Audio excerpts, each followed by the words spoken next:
doing was just packaging and labelling, and that I had to have a lot of patience, and I know my sisters tried that job as well at the same time as me, and they just couldn't stay there. They couldn't cope with everything just being repetitive sort of thing. So I'm still there, and that was about 13, 9 months, I think. And then I started Glory Jeans at 14, because my older sister worked there for a year before that, I think, so I was interested in doing that, and so now I make the coffees, I make the cold drinks, and I really enjoy it. And so that's where you, that's where you are now? So, at the moment I have 2 jobs, and I have for a while. But the chocolate apple factory is closed for February. Yes, that's right. So I've got a few Saturdays off, which is good. Yes. Very abnormal for me. But that's my Well, it's interesting that you're in, your words, you're saying you're sticking at it, but you're obviously enjoying it because you don't necessarily have to be there. But those sorts of jobs, even in your hospitality, like at Gloria Jeans, it's great one-on-one, people situation, having to think on your feet. You're in a busy situation, things like that. So if you're finding that a good environment to work in, events very similar. Thinking on your feet and being quite busy all the time, and trying. You have to be sort of quite upbeat and positive about things more often than not. So even the jobs that you're doing on a part-time basis, I think, put you in good stead for that sort of industry if that's what you end up doing. But I really do believe, and I'm sure you'll get it through Jeff's style of course, if you do go on and choose, there are other courses or any other sort of more study links for you. Continue your working and on the job sort of training. It's coming from an old trick like me where on the job, the sort of workplace training, that was the way to go. I even, finished up my first 12 months at uni and started as a cadet as a journo. That was just the thing that you did, and always planned to go back and finish the study and all those sorts of things. But, the qualifications you need today just to get your foot in the door is quite scary. But if you have that workplace benefit and experience, I think you'll be really much better off.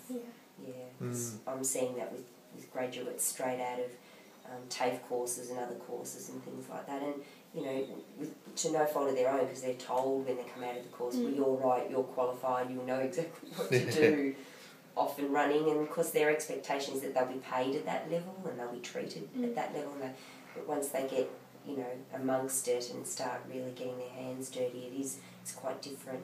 So you'll have a real advantage there. So that's a positive for you, definitely. You had a few questions. Have they been answered, or do you want to ask any of those? Yeah, one of them was, what's the biggest dilemma? And I was like, that's happened. Then you've sort of just said that, you have to organise an event in 1 month now rather than 12 months. But has there been a bigger one that's happened? Look, I've been involved in some fairly large events around the place.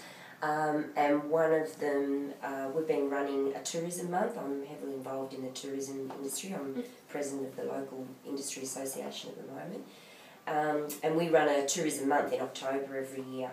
So, there's been, in terms of, money, I think the biggest dilemmas for me come when I've got somebody else involved. If you're just steering your own boat and everything, and then you've got to pick up your own mess or something like that, it's not so bad. But sponsorships, you're trying to appeal to people to come on board and support the events, things like that. So when things don't quite go so well, we had a fairly major sponsor pull out for a lot of no real reflection on our event, but their circumstances changed and pull out. So we're rolling out. We've committed to quite hefty or expensive media campaigns and branding, which had their branding on it, or that sort of stuff. So quite close to rolling out, not last year but the year before.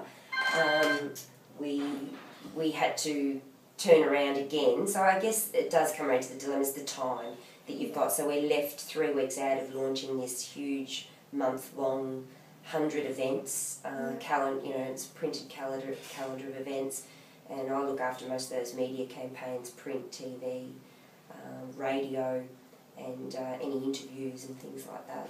So yeah, dealing with those people and trying to get other people across the line, and trying to satisfy those people's expectations of our events, that for me is always the biggest dilemmas. But if you are organised and you have a real belief in the event, I think that's a big thing. I get to work on things I really believe in, so the word's overused, passionate's overused all the time, but if you've got a real belief in it and you're passionate about that particular event, you find ways around it. Yeah. But there will be things in there that you're not that fussed on, but you know how to organise events, so that's what you do. But yes, if you get to work on things that you really, really like and think that you've got a belief in it, then you get over those things. Yeah. Yep. Did you have another question? When did you first realise that you wanted to do event managing? Well, to be honest, I'm probably one of those people that fell into it. Yeah. I really believe the event tourism industry has a lot of synergies with and quite similar in how they run as journalism. Mm-hmm. So there was a lot of skills there that I could fit in there. But the events themselves, my business that I started, well, it was 14 years ago, but I ran it for 12 years, was the Woodlands Estate Lavender Farm here locally. And that's how I know Vera and everything very well, because we've worked really closely together. But as part of that business, I was out near Dookie in Cosgrove. We were out pretty much in the middle of nowhere. When I launched the business and decided that's what I was going to do, open the gates to people, but what was going to bring people to my business. So we had working farm weekends. I had a music festival once a year.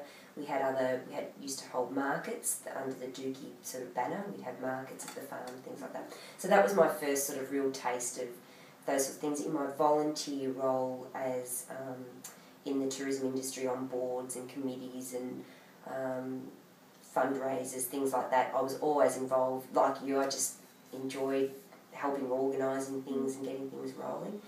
And we did a lot of that out at Dookie, and then I became more involved in things in Shep. So I sort of fell into it, but really did love it on a volunteer basis. Since then, my career, I've been offered jobs, and I started to put my hand up for other jobs, and I've gone back. I've now got diplomas and advanced diplomas in event management and tourism industry, and I've got an appointment today. I'm going to find out about a Bachelor of Business course that La Trobe Uni is going to offer up here locally. Mm-hmm. So I'm always keen to extend my own learning, but the event tourism industry, both for my businesses and probably my background in journalism, that's allowed me to, the marketing side of things has allowed me to be more involved in event management. Mm-hmm. So they've all been a little bit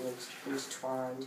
And I haven't focused completely on one. I think that might be a good thing for me to do as I get older, if I can say it that way. But certainly now I'm just having a ball, having my fingers in those pies, and they all cross those career paths are all crossing at the moment, and I'm enjoying lots of different things. And my work here at Emerald Bank, I'm their media and marketing manager. But so now I call myself the event media and marketing manager, because we've got lots of really great things happening. So